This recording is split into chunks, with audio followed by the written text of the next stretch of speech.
Bismillahirrahmanirrahim. Assalamualaikum warahmatullahi wabarakatuh. Good morning everyone. Apa kabarnya pagi ini? Semoga selalu dalam keadaan sehat walafiat ya. Dan juga selalu dilimpahkan keberkahan oleh Allah Subhanahu wa taala. Amin. Selamat sudah naik di kelas 9. Berarti teman-teman belajarnya harus lebih giat lagi, harus lebih tekun lagi agar mendapatkan hasil yang terbaik ketika lulus nanti dari SMP Anhal. Oke, jumpa lagi dengan Miss Widya pada pagi hari ini dalam mata pelajaran IPS di pembelajaran, online. Untuk di kelas 9 ini teman-teman akan belajar mengenai interaksi antar ruang dan keruangan antar benua-benua di dunia. Nah, sebelum kita masuk ke setiap benua, kita harus mengetahui dulu hakikat penciptaan alam semesta. Yang pastinya kalian harus tahu ya, mengapa Allah menciptakan alam semesta ini untuk apa sih? Allah menciptakan alam semesta dengan segala isinya untuk manusia agar meyakini bukti kebesarannya bahwa alam semesta ini memang Allah yang menciptakan dan manusia itu dapat memanfaatkannya, dapat mengeksplorasinya sebaik mungkin tanpa merusaknya. Karena begini, ketika kita sudah menggunakan sumber daya alam yang Allah ciptakan di muka bumi ini, berarti kita juga harus bersyukur dengan apa yang Allah berikan. Karena ketika semua sudah kita manfaatkan, berarti kita juga harus menjaganya agar lestari. Sebagaimana dalam Quran surat Al-Hijr ayat 85 yang artinya Bismillahirrahmanirrahim, dan tidaklah kami ciptakan langit dan bumi dan apa yang ada di antara keduanya melainkan dengan benar. Dan sesungguhnya saat kiamat pasti akan datang, maka maafkanlah mereka dengan cara yang baik. Sadaqallahul azim. Nah, sebelum kita masuk lebih dalam, ada yang tahu teori-teori penciptaan alam semesta? Oke, yang pertama, Miss akan menjelaskan mengenai teori Big Bang. Ini kalian pasti sering dengar ya. Sebelumnya kalian harus tahu, Allah menciptakan alam semesta ini dengan teratur. Allah menciptakan alam semesta ini dengan susunan aspek biologi, fisika, kimia, geologi, sosiologi, semua itu sudah dalam preposisi yang baik dan seimbang. Apa yang membuat tidak seimbang? Nah, itu lagi sifat-sifat serakah manusia. Nah, sekarang kita masuk ke teori Big Bang. Alam semesta telah diciptakan sekitar 15 miliar tahun yang lalu. Dan tidak ada seorang pun yang tahu ya bagaimana penciptaan alam semesta ini terbentuk. Karena kalian tahu pengetahuan manusia itu terbatas, tapi rasa kasih sayang Allah itu tidak terbatas. Nah, kemudian muncul nih pada abad ke-20 muncul teori baru yang membahas mengenai penciptaan alam semesta yang disebut dengan teori Big Bang. Teori Big Bang ini mengatakan bahwa alam semesta ini memiliki permulaan dari sebuah ledakan besar ya, tapi banyak para pakar-pakar ilmiah yang tidak percaya mengenai teori tersebut. Namun ternyata banyak bukti-bukti yang menakjubkan dari sisa-sisa gema-gema atau dentuman yang terjadi gitu, dan itu terjadi sekitar 15 miliar tahun yang lalu. Namun bagaimana Al-Quran menjelaskan penciptaan alam semesta ini? Yang pertama misalkan bahas menurut Quran Surah Al-Anbiya ayat 30 yang artinya Bismillahirrahmanirrahim, dan apakah orang-orang yang kafir tidak mengetahui bahwasanya langit dan bumi keduanya dahulu itu suatu yang padu. Kemudian kami pisahkan di antara keduanya dan dari air kami jadikan segala sesuatu yang hidup. Maka mengapa mereka tidak juga beriman?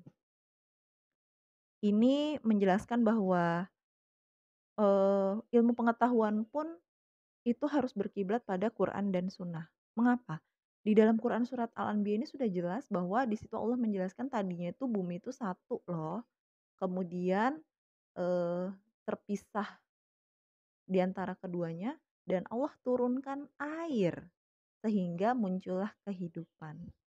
Dari situ kalian paham ya bahwa semua ini atas kebesaran Allah. Sebagaimana dalam Quran surat Yasin, ayyakulalahu kun fayakun. Ketika Allah berkata jadilah, maka terjadilah. Kemudian kita akan bahas dari mana sih eee, alam semesta ini gitu loh. Ini dijelaskan juga dalam Quran surat Al-A'raf ayat 54. Nah, di sini dijelaskan bahwa sesungguhnya Tuhan kamu ialah Allah yang telah menciptakan langit dan bumi dalam 6 masa.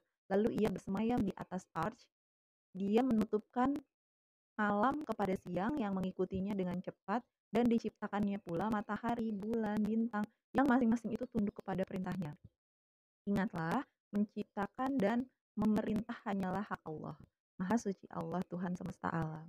Masya Allah ya, dari Quran surat Al-A'raf ayat 54 ini, kita bisa belajar bahwa Allah tuh menciptakan langit dan bumi, kemudian Allah menciptakan siang dan malam, kita kenal dengan rotasi waktu, kemudian Allah menciptakan matahari, bulan, bintang. Nah, bayangin, jadi dari tadi, bumi yang satu, kemudian dipisah, kemudian ada air, kemudian Allah ciptakan waktu, siang dan malam, kemudian Allah ciptakan matahari sebagai sumber kehidupan juga, bulan kalau malam. Nah, bulan tidak punya cahaya, gimana caranya? Ada bintang, seperti itu. Jadi teman-teman, tidak ada kata, sombong bagi manusia yang kecil, manusia itu menumpang di bumi ini, hanya sebentar, ya. Kemudian bumi sebelumnya adalah planet yang mati dan Allah menghidupkannya dengan menurunkan air dari langit. Itu dijelaskan dalam surah apa? Ada yang tahu? Ya, dalam Quran surat An-Nahl ayat 65. Jadi Allah itu menurunkan air yang artinya dan Allah menurunkan dari langit air dan dengan air itu dihidupkannya bumi sesudah mati. Nah, teman-teman dari sini bisa paham ya bahwa segala sesuatu yang ada di muka bumi ini adalah ciptaan Allah. Dari beberapa ayat tadi menjelaskan kepada kita bahwa setelah air diturunkan ke bumi, maka Allah menciptakan hewan, kemudian Allah ciptakan tumbuh-tumbuhan sebagai makanan hewan, kemudian ada juga yang menjadi cadangan makanan untuk hewan-hewan predator yang memakan atau karnivora ya. Kemudian semua jenis hewan baik burung, kemudian hewan yang ada di darat, hewan yang ada di laut. Ini semua Allah ciptakan untuk makhluknya agar mengetahui kebesarannya, ya. Semua itu terjadi dari sifat dan kasih sayang Allah. Kemudian kita diciptakan untuk apa nih? Nah, tadi kan sudah diciptakan ada bulan, matahari, bumi, bintang. Nah, kitanya untuk apa?